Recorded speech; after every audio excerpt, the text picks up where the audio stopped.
আসসালামু আলাইকুম ভিউয়ার্স, আশা করি আপনারা সবাই ভালো আছেন। আল্লাহ তাআলার অশেষ রহমতে আমিও ভালো আছি।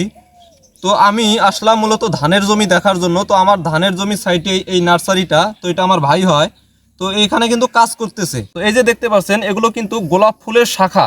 তো শাখা কলম যেটাকে বলা হয়। তো এই যে মাটিগুলো, সেই মাটিগুলো আগেই তৈরি করা ছিল। তারপরে মাটিগুলো এই ব্যাগের মধ্যে ভরেছে। ভরার পরে এই যে দেখতে পাচ্ছেন গোলাপের শাখা, সেই শাখাগুলো কেটে একটি একটি করে সেই ব্যাগের মধ্যে কিন্তু এই যে দিতেছে। এই যে দেখতে পাচ্ছেন, এগুলো কিন্তু নতুন কুশি দিয়ে দিয়েছে।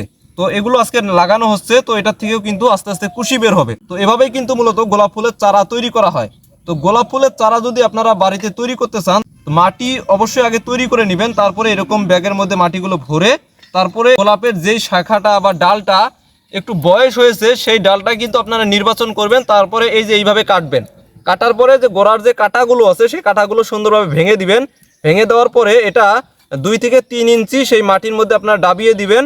তাহলে কিন্তু আস্তে আস্তে 1 সপ্তাহের মধ্যেই এই গাছগুলো কুশি দিতে থাকবে এবং পরবর্তী 10 থেকে 15 দিনের মধ্যেই গাছগুলো সুন্দর কুশি চলে আসবে এবং এগুলো কিন্তু তারপরে টবের মধ্যে লাগানোর উপযুক্ত হয়ে যাবে।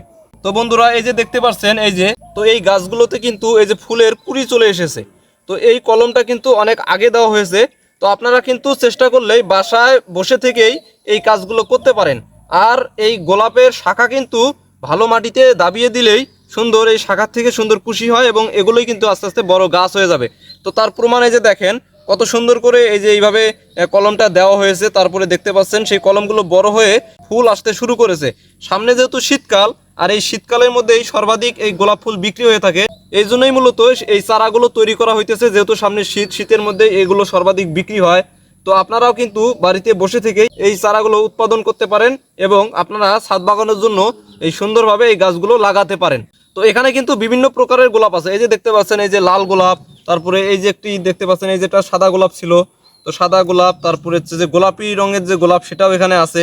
তো এগুলো কিন্তু সব হাইব্রিড জাতের গোলাপ, দেশি কোনো গোলাপ এই জায়গায় নাই। হাইব্রিড জাতের যে গোলাপ ফুলটা বাজারে বিক্রি হয়ে থাকে, সেই গোলাপের চারাই কিন্তু এগুলো। আর যখন এই গাছগুলোতে আস্তে আস্তে কুশি আসতে শুরু করবে, তখন কিন্তু এই গাছগুলোতে আপনারা একটি ছত্রাকনাশক স্প্রে করে দিবেন এবং একটি হালকা একটি বিষ আপনারা এখানে স্প্রে করে দিবেন। তাহলে কিন্তু এই গোলাপ ফুলের পাতাগুলো ভালো থাকবে, কুশিটা ভালো থাকবে এবং খুব দ্রুতই গাছগুলো মোটা তাজা হয়ে যাবে এবং ফুল আসতে শুরু করবে।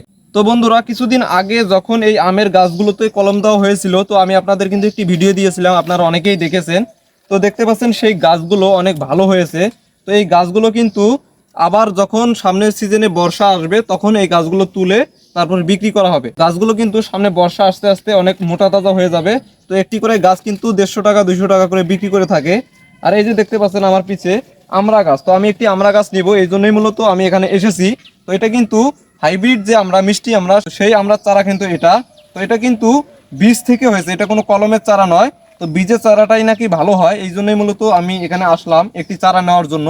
তো এখান থেকে একটি চারা আমি নেব। তো বন্ধুরা, এই যে দেখতে পাচ্ছেন আমি একটি আমড়ার চারা নিয়ে নিলাম। তো এই চারাটা আমার কাছ থেকে 100 টাকা নিবে। তো এই চারাটা মূলত আমি বাসায় নিয়ে লাগাবো, আমি জায়গা প্রস্তুত করে রেখেছি। তো এই চারাটা যখন আমি লাগাবো, তখন অবশ্যই আমি আপনাদের দেখাবো যে এই চারাটা আমি কিভাবে আমার বাসায় লাগাই। তো এই ছিল আজকের ভিডিও। যদি ভিডিওটি ভালো লাগে তাহলে অবশ্যই লাইক কমেন্ট শেয়ার করে দিবেন।